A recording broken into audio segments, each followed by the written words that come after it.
All right, welcome back to America Right Now. Happy Saturday to you. If you're just joining us, I'm Sean Kreisman. I'm filling in for Tom Basile. All right, thanks for joining us. Most now discussions of the immigration crisis centers around the southern border, as you well know. However, it impacts states across our nation. That is why we are welcoming in a panel of sheriffs today, one from a border state and one from a state far, far away from the border with Mexico. Tom Hodgson is a sheriff from Bristol County, Massachusetts. And Sheriff Mark Lamb hails from Pinal County, Arizona, joining us live as well. Thanks, both of you, for coming on. I've got to start with Sheriff Hodgson. You're in Massachusetts. We normally don't think of the Northeast region as a region dealing with illegal immigration. However, you say that's a myth. Why? Sean, thanks for having me on.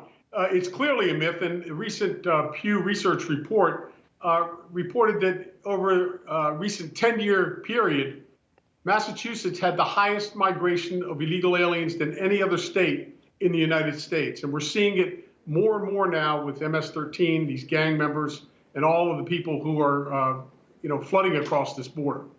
That's an interesting point that you make, because everyone thinks, again, with anything with a border, it's going to be at the border. You're saying it's bleeding over as far as the Northeast, specifically with the gang violence. Sheriff Mark Lamb, I'll bring you into this. I see you there on the streets, obviously live for us today, Pinal County, Arizona. What is the consequences, you would well know, of this administration's border policy that maybe most people don't understand, or is there a consequence of it? Sean, and I hope that I'm getting a good connection. There's a lot of cell phones out here. We're getting ready for the Trump rally, but there's consequences all across this country. You see there what the consequences are in Massachusetts. We have pursuits every day. We have the human trafficking. We also have the drug trafficking, which is the fentanyl, the methamphetamines. It's killing our people across this country. So, I mean, there are a lot of consequences to this. These policies have been disastrous thus far, and they will continue to be disastrous if we don't make changes. I've got to go to, and your connection's good, by the way, so stay with me.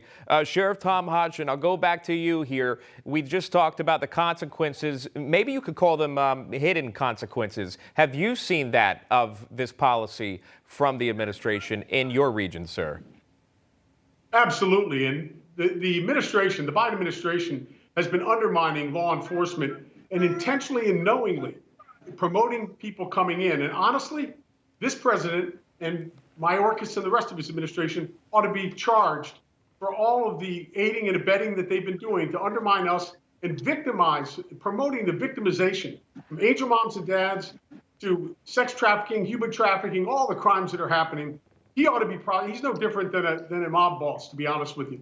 You know, sheriffs, to both of you, you know, the one thing you and I aren't talking, or all of us aren't talking about, is COVID and the impacts that they're having there. 900% most recently reported by Customs and Border Patrol of positive cases coming in.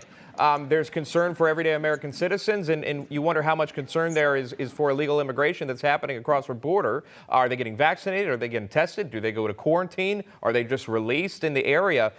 These are major concerns. If you want to take COVID seriously, you've got to do so on the border as well. Otherwise, you've just broken your own argument. I want to go back to Sheriff Mark Lamb, who's there at the streets. I want to ask you, what would be the steps to fix this crisis?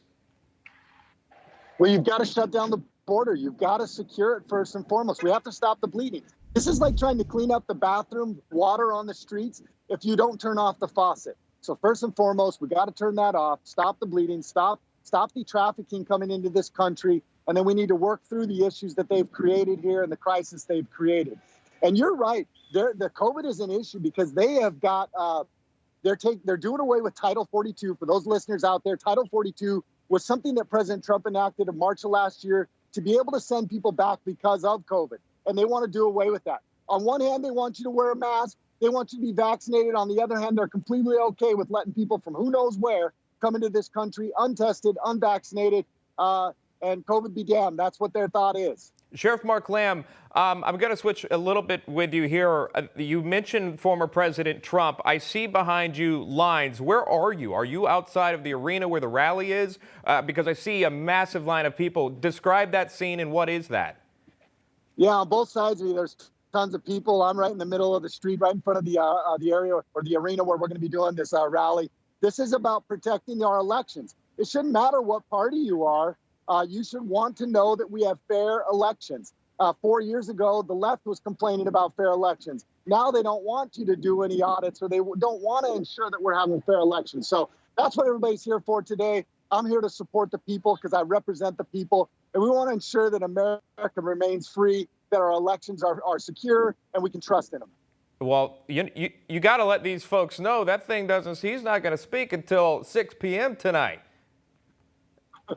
Well, it's 3 p.m. our time, but that's how committed these folks are. They love President Trump. They love freedom. They love America. That's why they're here. All right. We'll leave it right there. Sheriff Tom Hodgson, I appreciate your time. Thank you so much, sir. Thank you for the great work, Sheriff Mark Lamb. Enjoy it tonight, and thank you so much for taking the time on this Saturday. Thank you both. Have a great weekend.